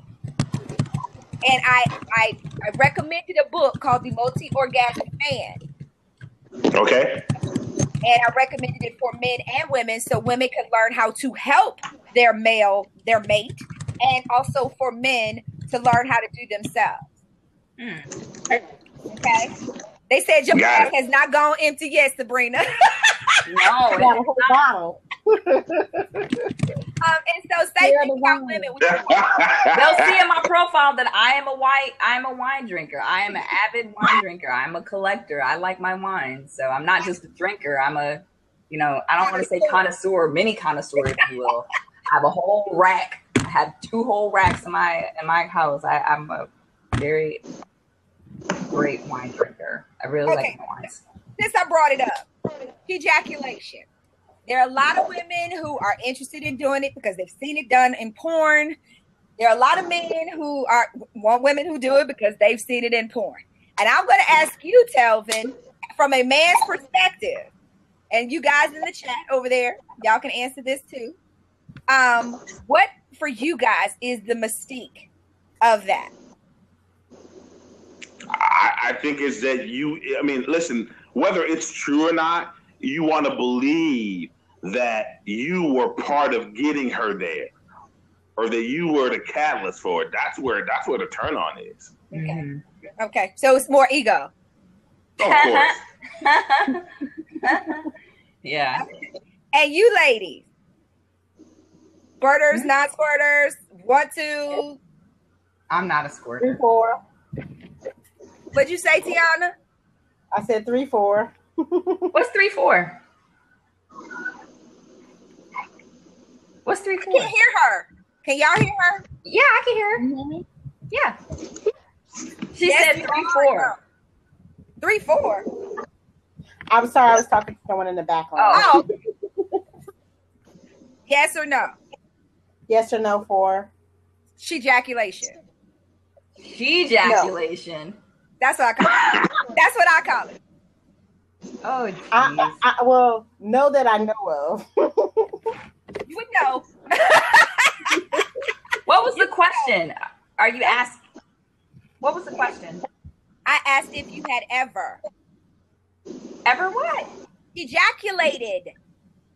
Is that different from orgasming and coming? Well, one is the actual flow, and it's a different feeling. I'll put it like this: when a woman, I hate to use the word squirt because in my head I think about something else when I hear that. So that's why I changed the word to ejaculate, right? So for when we do that, it is still an orgasm. Yes, it is, but it's also a female ejaculate, like a man. On some level. You understand what I'm saying? Oh, okay. The properties of it are very much the same, minus the sperm. Oh, I didn't know that. As much porn as I watched, I've never known that. But again, the same thing with men, with the different consistencies of their semen, their output. The consistency of a woman who's ejaculating, her consistency can be different as well. Some people, and the more control you have over your PC muscles, the more, like people talk about trajectory when they see it going far and all that other stuff. They think it's all about being able to control that PC muscle and bearing down at the right moment so that you can get that power behind it. But that's something you can teach yourself how to do. I did a tutorial of that on my show, by the way. I had a video. Is your show on Periscope, or where's your show? So I can where's that show? So I can tune in. That show is on Blog Talk Radio on Wednesday nights. It's blogtalkradio.com/PDA, and it's on Wednesday nights at 10 p.m. Pacific. And we are having another sex show coming up. We did a 2-parter called Sex A to Z, and we did terminology A through M on the first one and N through Z on the other one. And so that's still one of our most popular shows because some of the terminology and things that we gave people were so like, oh my God, what's that? Oh my Lord, I've never heard of that before. You know what I mean? So, I mean, we didn't, for A, we didn't go anal. We went hard in the paint. We came up with something that they had never heard of before. So, definitely check it out. I'll post it in the chat room. Okay, because I'm like, I ain't never heard of some of these terms before, but okay. Yeah, I'm still learning. Yeah. Any more questions? Because we're going to wrap this up soon in the next 2 minutes. I'm going to bow, so if somebody else wants to come in, you guys have a good night. Thank you. I'll stay on and listen. We'll appreciate it. All right. They said we're still learning. Anybody else want to take the seat? Oh, shoot. What? Oh, shoot. He's like, man, I want to be the last. Hey, Ron. Now, y'all know I'm just going to drop in real quick. How y'all doing? I know it's Ron. I got my lights down. I'm getting ready to go to bed because I got to get up early in the morning. But I just wanted to say you guys are doing a terrific job on the show, hosting and co-hosting. Topic is phenomenal. Real good setup and delivery. Encouraging you to keep doing it and keep educating. Make sure that you do just what you did and advise people of your upcoming broadcast, get your book, and get them together and get us educated, because a lot of things that you just said in this blab, I was completely unaware of. So keep up that work. And I'm just going to drop off again because you guys are going to be here for another 20 minutes or so and let somebody else take the seat. But I'm so very proud of both of you. Keep up this good work and keep doing this thing. Thanks, Ron. Thank you. See you later. He got me hooked on Blab and gonna jump in and then leave out. Well, it is getting late, so if anybody got any more questions, if you got any more now, forever hold your peace. Sex peace. That would be the best time to do it. I think we have somebody else who wants to join in. Success Jay, what's going on, Poppy? I'm just checking in, just keeping the channel, seeing what y'all got going on. That's all. Okay, well, we were having a conversation about sex and relationships, and I don't know how much of the show you heard. How long you been in here? Yeah, how long have you been? Like 2 minutes. Y'all bugging out. You didn't miss the majority of the show. We done been here a while, child. You just know. I said sex and relationships. He said, what's that mean? No, we've been talking about sex, what appeases us, what doesn't appease us. Then we started talking about relationships. So it was kind of a not safe for work or uncensored, if you will, type of chat. It was definitely open type of chat. And if you were here earlier, you would have saw that, we had some uncomfortable people that were a little bit uncomfortable in the room with what we were talking about. But our goal is to make it not uncomfortable, and to make it something that should be expressed and shared and fun. When we just delved into relationships. And KiKi, did you know KiKi was a relationship SEXpert? Yeah. I need you to have a little bit more enthusiasm, Jay. Yeah, you here. You may as well have fun with it. No. I mean, my whole thing, like I said, I was on the channel. Like I had a show earlier. It was like 2 or 3 hours. I had some multi-platinum producers on there, like talking to the people, playing some music, things of that nature. And I'm just checking everybody out, just looking at the platform, analyzing, putting together a real digital strategy, however I'm going to maneuver early on. So I'm just checking out the channel. Like I said, it's good to see where everybody is at and what they're talking about. And it's very interesting. I mean, I'm just more of a we have a very discreet. What? I'm more of a very discreet kind of guy. All right, so, that's fine. You could be that. We have a question in the chat, so I want to make sure that we pay attention to what's going on in there. Sarah said, "How do you get yourself in the mood when you're really not in the mood?" That's a really good question. Really good question. What? Y'all just gotta put on that Al Green, that R. Kelly or something. There are a couple of things. When you say you're really not in the when you say that you're not in the mood, I guess my follow-up question would be, what do you mean not really in the mood?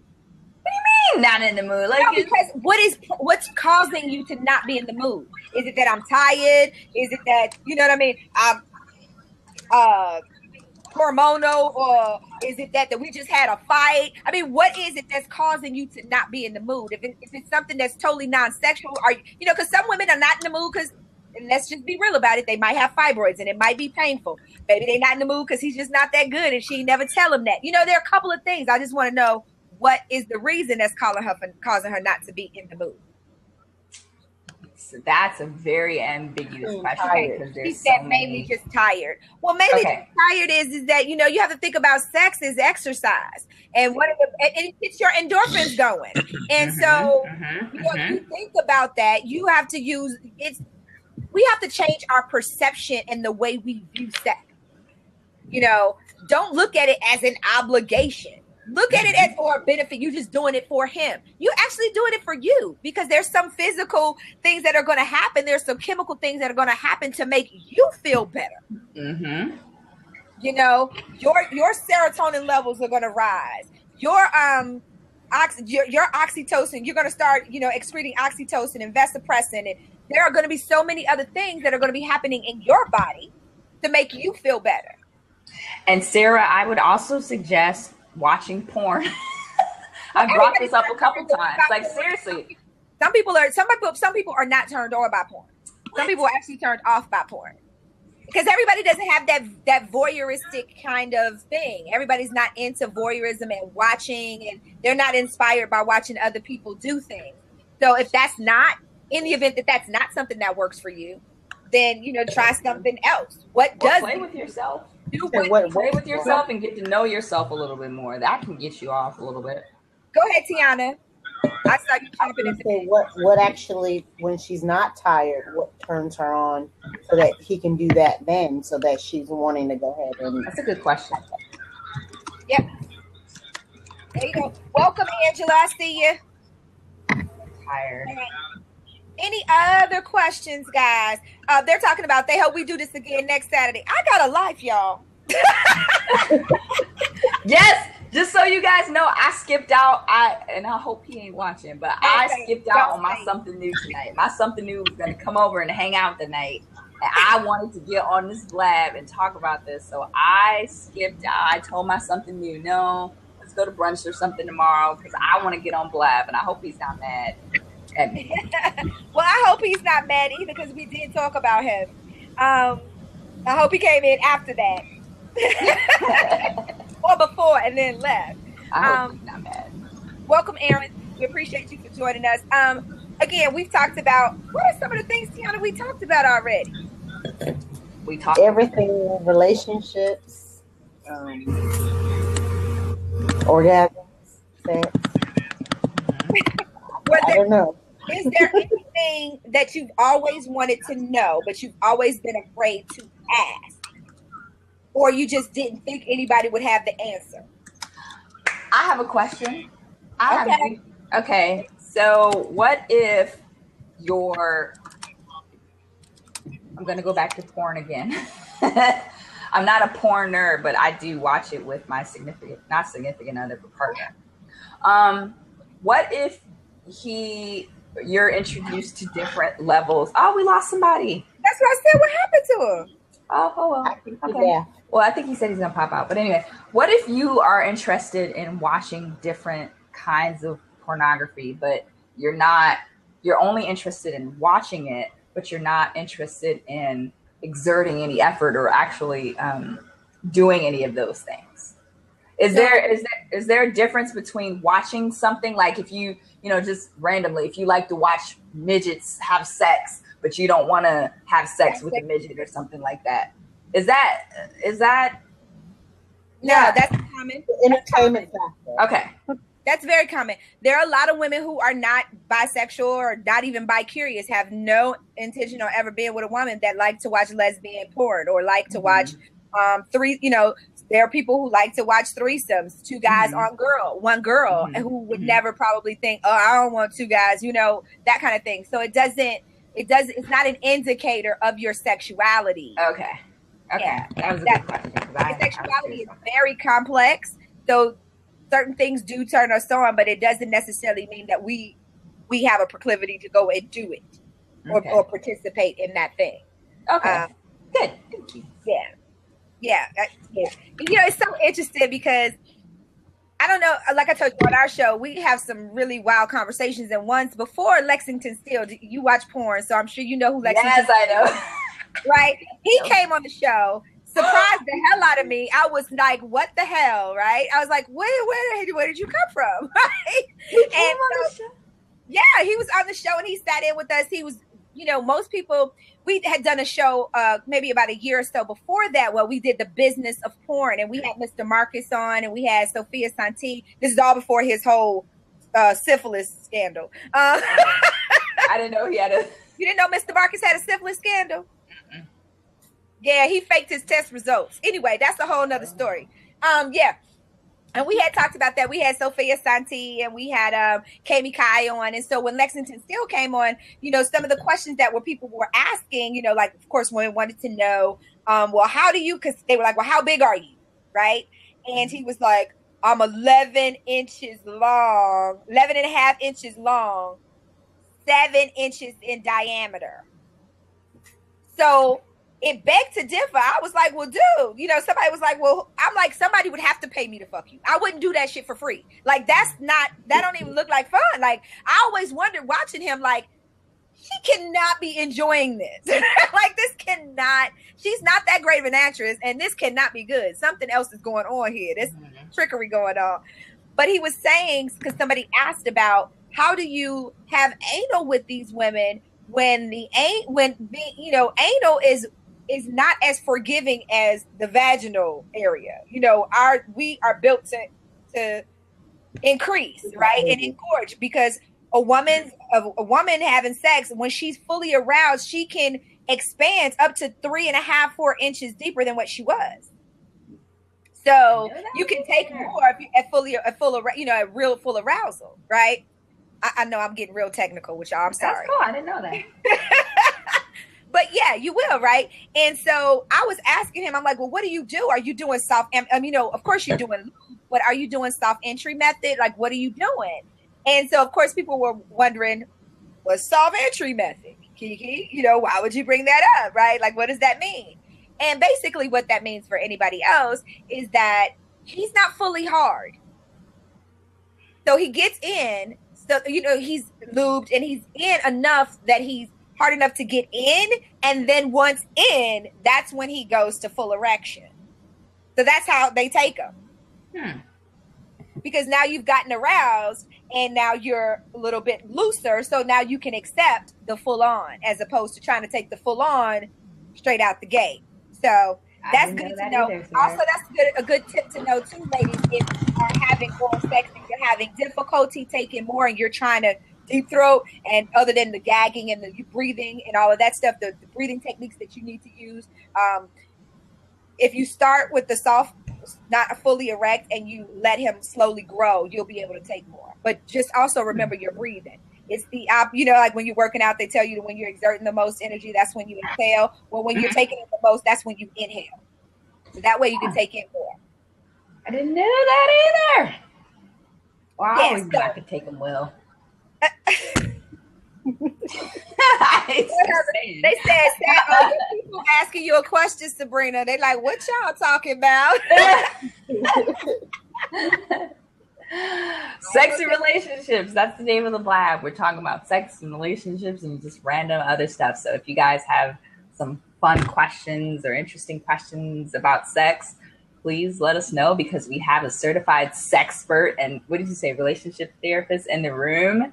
And then we have two, myself and Tiana are just here and are co-hosting and just kind of interacting and engaging in the conversation. This has been a really fun chat. So I hope everyone that is watching has found some value in this Blab. And I hope that you've been entertained, and I hope that you've learned some things. Do not judge. We're all adults. And this is just hopefully we'll be able to do this again sometime. This has been really fun. This has been really, really fun. So thank you. Is having fun, and I hope we have been able to, as I call it, edutain. That's educate and entertain everybody at the same time. Because I'm dropping stuff. Suki. Any questions? Anybody else have any other questions? I've been giving up stuff. Go ahead, Tiana. What is the one thing that if someone was coming to you that they didn't know to ask you, that you would tell someone in reference to sex and relationships? If they didn't know to ask me, what would I tell them?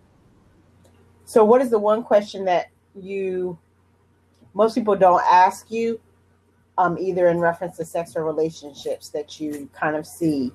So something that most people wouldn't think to ask you, but a lot of people have the same issue that don't ask you. Does it have to be sexual? No. I think the biggest thing that people don't ask is the thing that they know they should. Because once they ask it, now they're responsible for doing something about it. So they may come to me saying, "Oh, KiKi, my boyfriend or my husband isn't, he doesn't listen to me when I tell him I don't like it rough," right? But what they're not telling me is that not only is he rough sexually with them, right, but he's also physically rough with them outside of the bedroom. So your issue isn't about rough sex at all. You know what I mean? They're always asking me about something else so that they can feel comfortable enough to come around to it. That's why I dig. That's why I probe. That's why I ask those questions, so I can get those answers and say, what I'm hearing is, that. So typically that's what happens. People don't ask what they really want to know because they know then they'll have to be responsible for it. Let's see. What's my number one piece of advice is you can lie to me, but don't lie to you.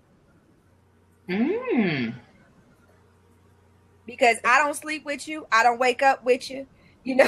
I'm not going to judge you. I don't have to be accountable or atone for any of the things that you've done in your life. You do.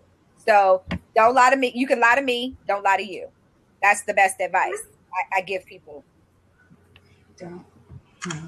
Anybody else know one piece of advice to what Tina said? Yeah, I was trying to figure out what he was asking. Okay. Anybody else? Anybody? We got 13 people watching. That's so many people. That's a lot of people. That's awesome. More than that before. They must got sleepy or inspired.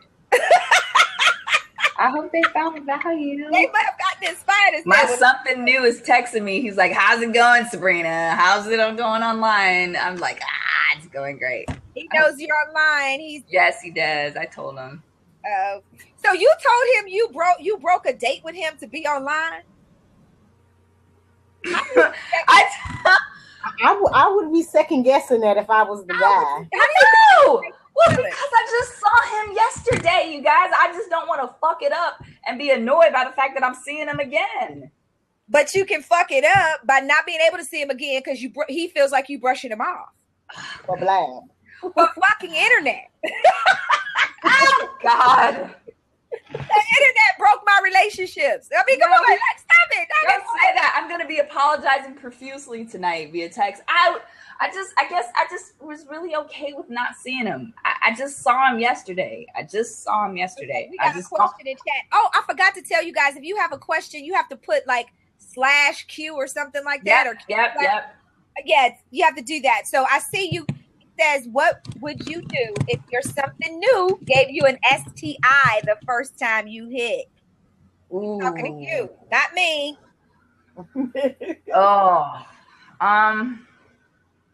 That's a really good question. Oh, he said it's for the room. Okay. Okay. Well, see, y'all don't see. I'm a different type of chick. Let's be clear. If we gonna go for it, I make sure you have your get out and fuck free card. You got to go. Yes. You got to. Would it be wrong to go get tested together to make sure you guys are all clean and stuff? Yeah. Would it be wrong and inappropriate to do that? That's a requirement for me, because here's the thing: if you protest, if he who doth protest too much will not come. Right? It's like, because here's the thing: it's just like a prenup. It protects you and it protects me. Yes. So then I'm like, So or at least I can show you my, I just went to the doctor card or something, and you show me you just went to the doctor card. No, that would be okay. No. Huh? Now you, Mr. Marcus, who's in the porn industry for 18 years, faked his test results. No, I want to see when we coming out at the same time, man. Same time. I don't know you. He faked his test. I have to Google that. I have to look that up. I didn't know that was possible, because I always keep mine just to show, that give me something that was stock footage. I need a current one as recent as mine. I don't mean to go on a tangent, but how did he fake his? How did he fake his test results? He doctored them. Oh, I didn't know that was possible. Yeah, he doctored them. Yeah, so that's what I'm saying. That's what I do. That's a requirement for me. So okay. So I hope that answers your question. The still one. Yeah. I have. What about you, Tiana? You ain't say nothing. Oh, I have the same requirement. Homie don't play that. Yeah, I don't play that, man. Yeah, I can't. I'm too much. It's too much going on out here, Absolutely. Being in the industry that I'm in, with being a SEXpert, there's so many things. I've had clients come in who were pregnant and their husbands have given them gonorrhea while they were pregnant. You know what I mean? It's just all kinds of stuff, because he out being, and I don't usually judge people, but for a dude to go out and have sex on the side with his side piece unprotected and bring that shit back to his pregnant wife, that's some dirty dick shit. And you deserve whatever bad shit happens, whatever karmic retribution coming your way, you deserve it. Because not only did you endanger your wife, you endangered the life of your unborn child. So if you are going to be a dude out there on the prowl, make sure you get yourself a copy of my goddamn book, The Other Woman Code of Conduct, what every other woman should know, and men too. So it's not just for women, it's for men. So there's a whole section for women who is the woman who is the other woman, and then there's a section for men who has the other woman. So if there's some rules. If you're gonna play the game, I'm not saying I agree with it. I'm not saying I disagree with it. I'm just saying if you're gonna play the game, play fair. It's one of those things, like you, as a parent, you tell your kids, I'm not telling you to go out and have sex, but you need to know how to use a condom. Same thing. Yeah. Has anyone been the other woman? Every woman has at some point in her life, whether she knows it or not. Yeah. Well, no. I have. I early on in my early 20s, I was the other woman, but we weren't involved sexually. But I met this guy, and I found out that he was married by his wife when his wife called me at like 5 o'clock in the morning. But again, I didn't know that he was married at the time. And then when she called me, she addressed me in a really respectful manner. She, for lack of a better word, she came correct, and she explained why she was calling. She explained where she found my number. And and in that moment, I was just like, you know what? All right. Because I didn't know. And I was upset at the fact that I didn't know and he lied and all that type of shit. And it was funny because, she was like, all of a sudden he has amnesia and you heard him in the background. I was just like, oh, okay. So that made it even funnier because I heard him in the background trying to lie and shit. So then that really made me talk to her and tell her everything that was going on. And yeah, I didn't know that he was married. I met him at a club. I met him at his job and did not know he was married. And I let everything out on the table, and I told her, and you know, we weren't cursing each other out. We came at each other respectfully, and I was pissed off. And since that moment when when we were talking, you know, the job that he was working at, he left because I never saw him again, and he obviously never called me again. But that just goes to show, like, you just really have to be careful out there, and men don't always wear their rings. So it's just... No, that's no longer an indicator. What? Because they don't wear their rings? Yeah, there's no longer an indicator, rings for men or women. Because you have some women who, because again, when people talk about cheating, they always think about the man being the cheater. Women cheat just as much as men. Oh yeah. Statistics show that we get caught 50% less. So men don't own the franchise in cheating. So you can't go by the whole wedding ring thing, because you might have a woman who may have gained weight or had children, and now her ring doesn't fit, so she's not wearing it. Mm-hmm. So rings aren't necessarily the barometer to automatically know, oh, they're married. I often wonder why men just cheat. That's a question. Monogamy is not natural. That's why. I mean, but shit, you pick this woman to be with for the rest of your life. In that moment. That's so what? But you're still married to her. So I just don't understand. I know that's an age-old question, but I just don't understand, man. Like, I've had several married men hit on me here. I'm gonna tell you on this note before we get out of here. This is the last thing I'm gonna say, because it's after 1 o'clock. I'm gonna tell you what a very close friend of mine said to me, and I typically don't use this word because it makes me want to itch. But what he said to me was, "Ain't nothing like pussy." Ain't nothing better than pussy, but good new pussy. Mm-hmm. So it don't matter how good it is at home or what's going on. The fact that it's new, just like with us with shoes. We can have our favorite pair of shoes, but we get some new shoes, we happy as hell. Same thing. Wow. Same thing. Good perspective. That's a good way to end it. That's an interesting way to end it. So with that being said, the views that have been expressed here may not be those of everyone participating, but they're here to make you think and to draw your own conclusion. They're here to educate. Things that I have shared with you have been truthful. Some, on the things that were my opinions, but the truth, the facts are the facts. Those cannot change. But we do appreciate you all joining us for our conversation on sex and relationships. And thank you so much, Sabrina, for being my muse for tonight's show and asking me to do this one for you. And thank you, Tiana, for just jumping in there, hanging with us. Yes. So thank you, Mama Sita, for sitting in with us. We appreciate you, and we appreciate almost 100 of y'all who have tuned in. They told me, when the next show? My next show is Wednesday. She started? I started something. I guess I'm going to have to finish. I don't know. I'm going to schedule something. So this is what you do, guys. Y'all go ahead and subscribe to me. And if you subscribe to me, when I schedule my next show, you'll get the updates on them. So go ahead and do that. There you go. So you subscribe to me here. Click that link on there. And then you can also get the updates for my show that airs on Wednesday nights at 10 p.m. And that's a 2-hour show. This week's topic is what the fuck is going on? That's really the name of the topic of the show. So we're going to be talking about Derrick Rose and his craziness. We're going to be talking about people getting shot on the news. We're going to be talking about a whole bunch of stuff. Can people call in? Yes, you can call in. We have a call-in number and everything. You can call in and be a part of the conversation. We stream live on YouTube. So you can join that and just be a part of the conversation. So it's uncensored, unscripted, and unapologetic. So you can say whatever you want, be whomever you want. We don't care about your names. We want to hear what you have to say. So awesome. All right. Is that it? Well, I can go now. I'm free. I'm done. Thank you all for my first Blab. Yay! This was fun. Thank you, everybody. Thank you, Tiana. Thank you, KiKi. It's been fun. Thank you. Okay, bye, everybody. All right.